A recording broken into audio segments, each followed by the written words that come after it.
Praise God. Hallelujah. Isang mapagpalang araw po, gabi, o anumang oras sa inyong kinilalagyan. Sa oras na ito, nais ko pong magpasalamat sa ating Diyos na buhay na makapangyarihan sa pagbigay niya ng buhay sa atin, sa pagbigay niya ng katatagan, and especially sa pagbigay niya ng wisdom and knowledge. Sa oras na ito, nais ko pong ibahagi sa inyo ang mensahe ng Diyos, ang kanyang mga salitang buhay na makapangyarihan, as what the Bible says in Hebrews 4:12. Ang kanyang salita ay parang tabak na magkabilay talim, na kayang pumasok o arukin ang ating kalooban. And before na tayo ay mag-start sa mensahe na ating tatalakayin, hayaan natin na bigyan ng papuri ang ating Diyos, bigyan ng karangalan, parangal, at i-offer natin ang ating buhay, ang lahat ng bagay na meron tayo.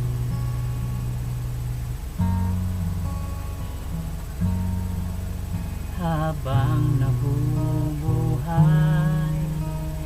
habang may buhay, pupurihin ka, Panginoong Jesus. Habang may hininga, ang buhay ko rina, sasambahin kita, luluwalhatiin ka. Habang nabubuhay, habang may buhay, pupurihin ka, Panginoong Jesus. Habang may hininga, ang buhay ko tuwina, sasambahin kita, luluwalhatiin ka. Tataas kita sa buhay ko tuwina, Panginoon, pupurihin ka. Itataas kita sa buhay ko tuwina, Panginoon, pupurihin ka.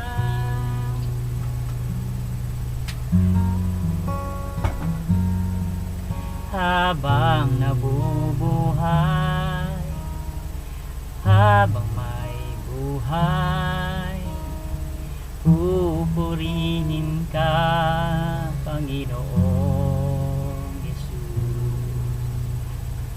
Habang may hininga, ang buhay ko tuwina, sasambahin kita, luluwalhatiin ka.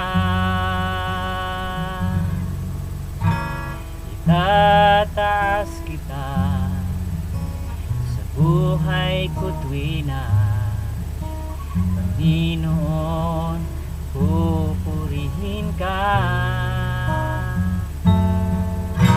Itataas kita sa buhay ko tuwina, Panginoon, pupurihin ka.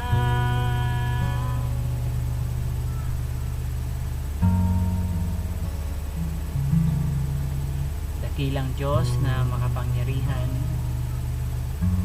sa oras na ito ipinagkakatiwala po namin ang mga sandaling lilipas. Nawa, Panginoon, ay balutin mo kami ng iyong kapangyarihan.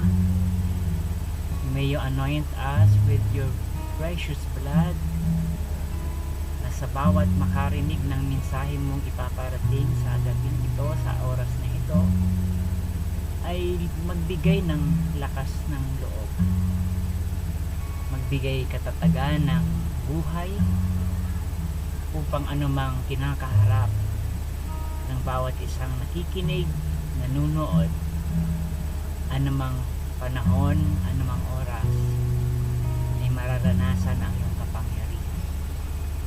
Father God, pagpalain mo ang mga tao na nasa kahirapan, mga taong nasa karamdaman, mga taong nasa kulungan, nasa hospitals, mga taong inaalipin ng addiction, Father God, mga taong nasa lubog ng kasalanan. Patuloy mong iligtas ang bawat isa upang maranasan, Panginoon, ang buhay na ganap, kasiyasiya na ayon sa iyong pangako sa bawat taong nagtitiwala sa iyo. And Father God, dalangin po namin na sa pagpapahayag ng iyong mga salita, na ang title ay Reason to Face Life Without Fear, ay ito'y magkaroon ng kaganapan sa bawat isa sa oras na ito. Panginoon, maraming salamat. Ang papuri, ang parangal ay sa iyo namin ibinabalik sa pangalan ni Jesus. Amen. Thank you, Lord. Hallelujah. Praise God. Salamat po sa ating Panginoon. Sa oras na ito, tayo po ay talakayin natin ang mensahe ng Diyos sa atin sa oras na ito. Ito po ay pinamagatan kong Reason to Face Life Without Fear. Sabi ng Hebrew chapter 13 verse 5 to 6, keep your lives free from the love of money and be content with what you have, because God has said, never will I leave you, never will I forsake you. So we say with confidence, the Lord is my helper, I will not be afraid. What can mere mortals do to me? So, napakaganda po ng mensahe ng ating Panginoon sa aklat ng Hebreo. Ito ay salita ng Diyos at pangako ng Panginoon na pwedeng sandigan, pwede nating pagkatiwalaan sa lahat ng aspeto ng ating buhay. Bilang isang taong limitado ang kakayahan, isang taong nilikha lang ng Diyos na hindi ganap, tayo ay nagkukulang, nagmamaladis. We are incomplete being. That's why we need the complete being, which is Yahweh, na kung saan siya ang nilalapitan sa oras na ito, siya ang ating inaasahan para tayo ay matuto sa buhay na siya lamang ang may bigay. Most of the time, ang mga tao ay napakaraming tinatawag na weaknesses, napakarami po nating mga kahinaan, napakarami nating mga limitasyon sa buhay. At isa po sa nagpapahirap sa bawat tao ay yung takot. And that's why ang Diyos ay patuloy tayong nire-remind. Patuloy niya ang tinuturo sa atin na huwag matakot, huwag mag-alinlangan, huwag manangan sa mga bagay na nilikha lang ng tao o sa mga bagay na gawa lang ng tao. At huwag din tayong manangan sa ating mga pinagpaguran, sa mga bagay na akala natin pwede natin sandigan. Sabi nga ng ating binasa ng salita ng Panginoon,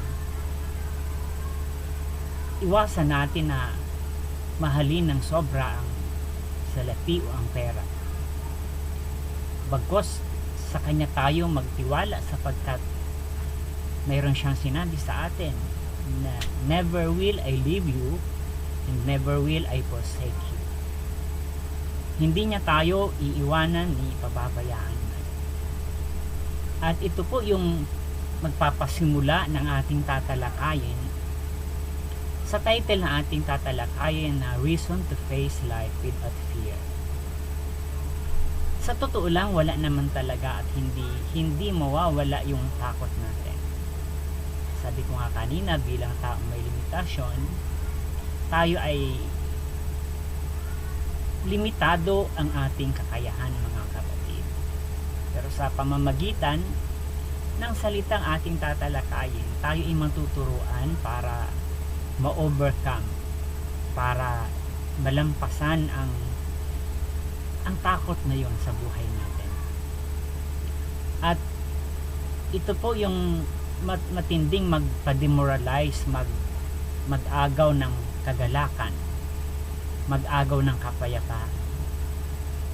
Most of the time, sabi po ng mga psychiatrist, ang pinakamatinding kalaban ng tao ay ang takot.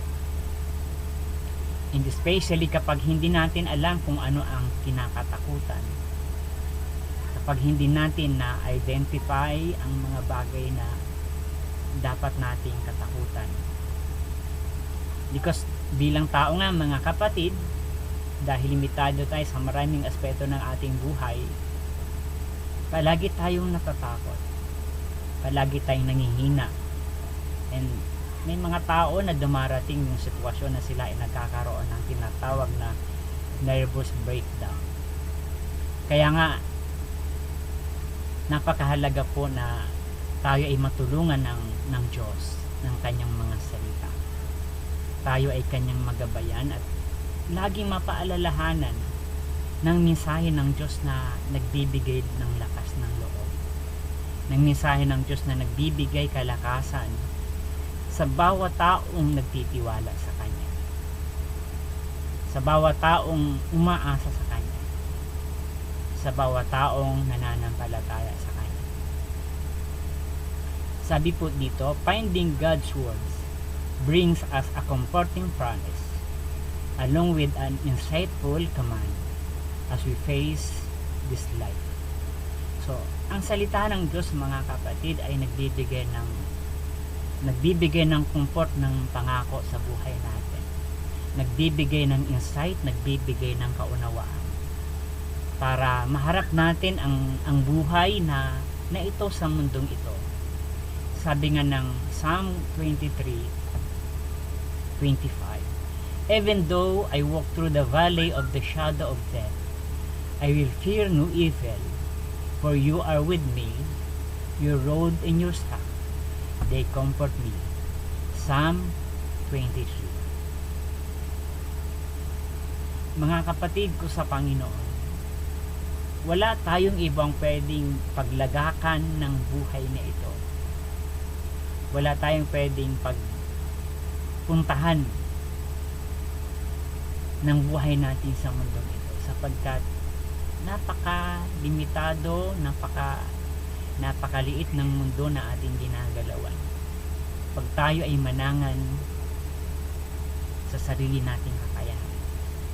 And that's why mayroon tayong Diyos na napakalaki para ipagkatiwala ang ating mga suliranin, ang ating mga kinakatakutan, ang ating mga nagbibigay ng mga kaguluhan sa buhay natin. Sabi ko nga, kahit gaano kasarap ng pagkain, kahit gaano kaganda ng lugar na iyong kinilalagyan, kapag tayo ay binabagabag ng mga takot sa ating kalooban, hindi natin mai-enjoy ang buhay na ito sa mundo na ating ginagalawan. Sapagkat ang kalaban natin ay hindi lang yung mga nasa palibot natin.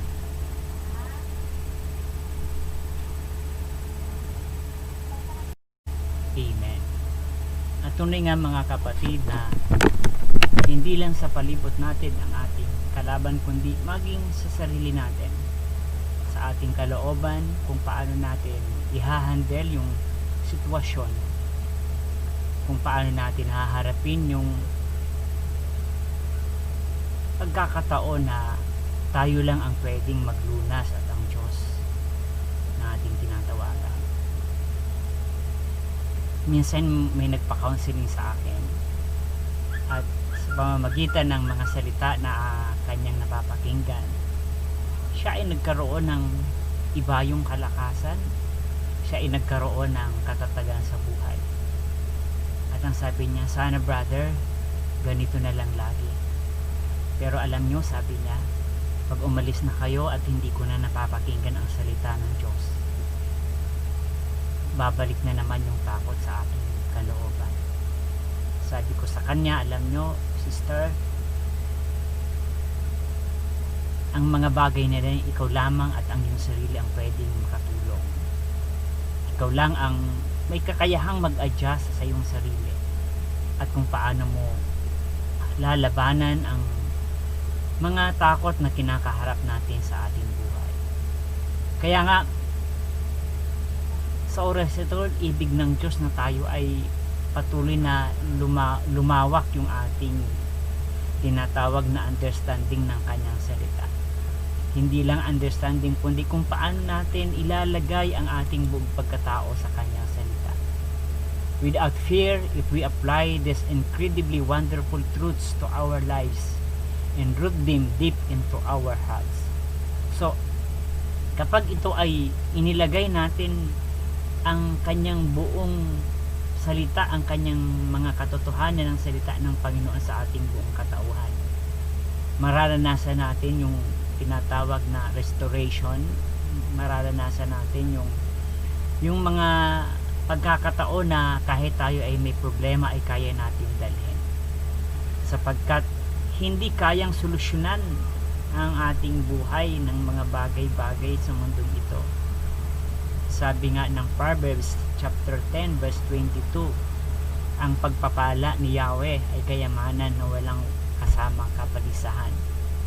Makikita nyo, may kayamanan talaga, may mga bagay talaga na may kasamang kabalisahan. Kahit ang inopen ng Diyos sa ating na kanyang salita ay magbibigay ng tapang upang harapin ang buhay na ito, upang harapin ang mga sitwasyon sa buhay nating ito na ating kinakaharap. So, ano po ang dapat nating gawin para harapin ang takot sa buhay? The first is the contentment of His provision. Ang una pong dapat malaman natin para harapin ang mga takot, ang mga worries natin, ang mga anxiety, is yung tayo ay makontento sa kanyang provision. Sabi nga, contentment is not getting what you want, but it is wanting what you already have. Sa totoo nga po, kapag inanalyze po natin yung prayer natin, yung Lord's Prayer, tinuturoan tayo ng Diyos na manangan sa bawat araw na lumilipas. Kaya nga ang prayer na yon ay ang sabi doon, bigyan mo kami ng aming kakainin sa araw-araw. This is, pwede naman nating sabihin, Lord, bigyan mo kami ng pagkain na sa pang isang taon na. Pero bakit ang turo ng Diyos ay bawat araw? Sapagkat hindi natin hawak ang bawat umagang darating. Ayaw ng Diyos na tayo ay manangan doon sa imbak nating kayamanan. Gusto lagi ng Diyos tayo ay laging tumawag sa Kanya.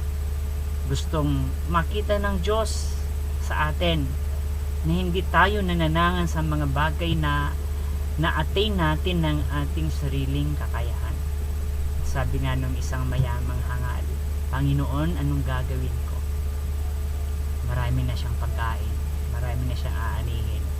Ang sabi niya, magtatayo ako ng bodega at gigibain niya at magtatayo ng mas malaking bodega at sa kanya at ang sabi niya ay kakain, matutulog at magpapahinga. Ang sabi ng Panginoon, sabi sa kanya, hangal, mamayang gabi babawian kita ng buhay.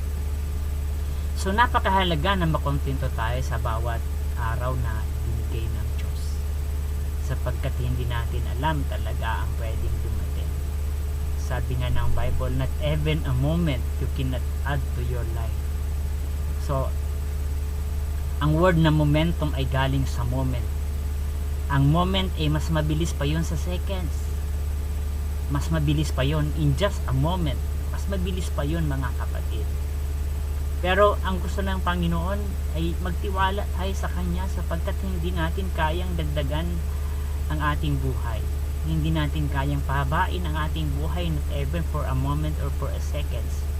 Kaya napakahalaga na na-appreciate natin. Sabi ko nga lagi sa aking pag-preach, kailangan marunong tayong kumilala sa biyaya ng Diyos. We have to be content of God's provision. Makita mo kung ano yung mga bagay na binigay niya. Sabi ko nga, i-share ko minsan, may mga taong gustong magpakamatay dahil hindi makapag-asawa, hindi makapagtapos ng pag-aral, gusto niyang kitilin ang kanyang buhay. Pero kahit ilang attempt, kapag hindi pa kalooban ng Panginoon, ay hindi pa natutuluyan. Kaya nga, isang beses, yung isang tao na yung gustong laging magpakamatay, siya ay nagkasakit. At ang sabi ko, biniro ko siya. Sabi ko, wag ka nang magpa-doktor para matapos na yan. Sabi niya, ikaw talaga, Brad, kahit kailan. Kasi ang mga tao ganun talaga. Kapag nagkakasakit, kahit milyon, kahit libo, gagasto para lang gumaling. Pero kapag nagkasakit, padoktor pa ng padoktor. Pero pag magpapakamatay, gusto magpakamatay. Kaya napakahalaga, mga kapatid, na mayroon tayong contentment sa provision ng Diyos. And we have to know what is God's provision. Lagi kong ini-illustrate na ang provision ng Diyos ay hindi yung mga bagay na na-acquire natin sa pamamagitan ng ating mga trabaho. Kasi kahit magsweldo ka ng maraming libong pera, kapag wala ang provision ng Diyos ay hindi ka masaya. Kaya may mga tao na kahit nasa kanila yung lahat ng bagay, walang God's provision. Magulo ang pamilya, mayroong mga awayan, mayroong mga hiwalay, kaya nagkakahiwalay, nagkakaroon ng tinatawag na broken family, sapagkat dumating yung misunderstanding sa hangganan ng kanilang buhay. Kaya't mahalaga, mga kapatid ko sa Panginoon, nandoon lagi yung provision ng Diyos. Ano yung provision ng Diyos? Yung kanyang intervention sa mga bagay na meron tayo. Halimbawa, pag meron tayong kayamanan, matuto tayong gamitin sa ikakagaligayan ng ating buhay, hindi sa ikakasama ng ating buhay. Kagaya nga ng isang illustration ko, ang isang ikakasal, kahit marami siyang ninong na dumating, marami siyang bakang pinatumba, maraming baboy na kinatay, maraming pagkain na inihanda, kapag walang paring magbasbas sa kanila, walang mangyayaring kasal. Because the provision of God is not the material that we have. It is the blessing coming from God. At napakahalaga, mga kapatid, yung laging intensyon ng tao kapag mayroong bagong kotse, nakabili ng bagong kotse, idadala sa simbahan para pabasbasan. Ang provision doon, hindi yung mayroong kang kotse. Ang provision doon, yung mayroong kang kotse na kaya kang ingatan ng Diyos. Yung kaya kang ingatan ng Diyos na ating pinagkakatiwalaan. Kaya napakahalaga, mga kapatid, na tayo ay mayroong contentment sa provision ng Diyos, sapagkat sapat na siya, sapat na ang Panginoon. Kagaya nga po nasa illustration ko, yung nasa picture na yan, makikita nyo, siya ay nasa gitna ng isla, siya ay nasa gitna ng kalawakan. Ang kanya nasa palibot lang yung mga ibon, pero mayroon siyang happiness. Sa ngayon, pag walang gadget yung mga kabataan o maging matatanda, medyo merong parang may kulang. Sa ngayon, kapag wala kang gadget, parang may kulang. Kapag wala kang mga material na bagay, parang kulang. Because sometimes our happiness is based on the material things that we have. Pero kapag nakita mo yung provision ng Diyos, sabi ko nga, pag may mahal ka sa buhay na nasa malayo, kahit anong gawin mong pagtawag, pag video call, hindi mo siya mayayakap. Kahit anong gawin mong picture sa kanya, there is always a longingness. Ibig sabihin, pag may mahal ka sa buhay na nasa malayo, hindi ka nakokontento na nasa screen mo lang siya nakikita. O nag-uusap kayo, naririnig mo yung boses niya, nakikita mo yung mukha niya, pero kulang pa rin sapagkat wala siya sa iyong harapan. Hindi mo siya kayang ihag, hindi mo siya kayang ikis o halikan. Ganon din yung buhay natin. Ano mang meron tayo kapag wala yung Diyos na pwedeng mag-comfort sa atin, na magbigay ng kakontentuhan na andyan siya sa buhay natin. Palagi tayong dadaigin ng mga anxiety sa buhay. Pangalawa, hindi lang the contentment of His provision. Ang pangalawang pamamaraan para malampasan natin yung mga fear, yung mga anxiety, yung takot is the companionship of His presence. Yung maramdaman natin yung presensya ng Diyos, yung atmosphere ng Panginoon sa ating buhay at sa ating pamilya. Napakahalaga mga kapatid ko sa Panginoon na ang nasa palibot natin ay ang presensya ng Diyos. Kapag ikaw ay nasa palibot ng mga magulong tao, nag-away-away, madadamay ka sa init ng ulo. Kapag nasa palibot ka na puro na lang kaguluhan, puro awayan, hindi ka magkakaroon ng joy, ng peace of mind kapag wala sa iyo yung presence ng Panginoon. Pero kahit minsan napakalimitado ng ating patience, ng ating control, ng ating self-control, kapag kahit papaano ang Diyos ay nagre-remain sa atin na huwag kang padaig sa mga suliranin, huwag kang padaig sa mga takot na yan, bagkus alalahanin mo na nandito ako, na doon sa dulo ng iyong kakayahan, ako iyong kasama. Kailangan meron tayong ganong faith sa ating pagkatao, that our companion is God's presence, sapagkat ang tao sa ayaw po natin sa gusto, tayo ay pwedeng iwanan, tayo ay pwedeng talikdan, tayo ay pwedeng kung ano man ang pwedeng ikakasama ng ating kalooban. But our God is our companion. Siya ang ating pwedeng tawagan sa lahat ng panahon. And His companion is through His Word. Pag ang palagi nating inilalagay sa ating isip, ang inilalagay natin sa ating pagkatao, yung kanyang mga pangako. Hindi mo laging inilalagay sa isip mo yung mga bilang ng namatay sa pandemic. Hindi mo inilalagay sa pagkatao mo yung mga bagay-bagay na nagbibigay ng kabigatan sa ating pagkatao, kundi yung kanyang pangako that there is always hope in God, that there is always faith in God. Makikita mo na malalabanan natin ang sitwasyon ng buhay natin, itong mga kapatid ko sa Panginoon. Kaya nga pinakita ko dyan yung bulaklak na yan, sapagkat ang nature ay ang presensya ng Panginoon. Everything na magaganda sa ating paningin is God's creation, mga kapatid. Kaya nga sabi ng Panginoon, it's not, kumbaga ay sabi po ng isa kong napakinggan palang message, it's not how long that we live, but it's how beautifully we live. Hindi kung gaano tayo kahaba na buhay, mahabang mabubuhay, kundi kung paano tayo sumaya sa buhay na ito. Kagaya din po ng bulaklak, sabi po ng Isaiah, sabihin mo sa tao na ang kanilang buhay ay parang damo at parang bulaklak. Nalalanta ang damo at ang bulaklak ay nalalanta, ang damo ay kumukupas, pero ang kanyang salita ay hindi kailanman lilipas. Nakikita natin, ang bulaklak ay napakaikli ng buhay. Ilang araw lang ito ay malalagas na. Pero kahit sa ikli ng kanyang buhay, sobrang ganda ang ibinibigay sa bawat taong nag-a-appreciate ng kanyang kagandahan. Kapag nandoon yung presence ng Panginoon, everything na nagbibigay sa atin ng joy, na na-appreciate natin. Pero pag sinimulan mo na hanapin ang negatibo, pag sinimulan mo na hanapin yung kulang sa buhay na ito, lalayuan tayo ng presence ng Panginoon at pagulo ng pagulo yung ating buhay. Number 3, mga kapatid, para ma-overcome natin ang mga takot, the confidence of His promise. Sabi ng Bible, who says, I will never leave thee, nor forsake thee. It is the omnipotent, the omniscient, the omnipresent God.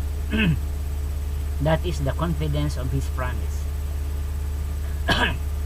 So napakahalaga mga kapatid na mayroon tayong confidence sa kanyang pangako.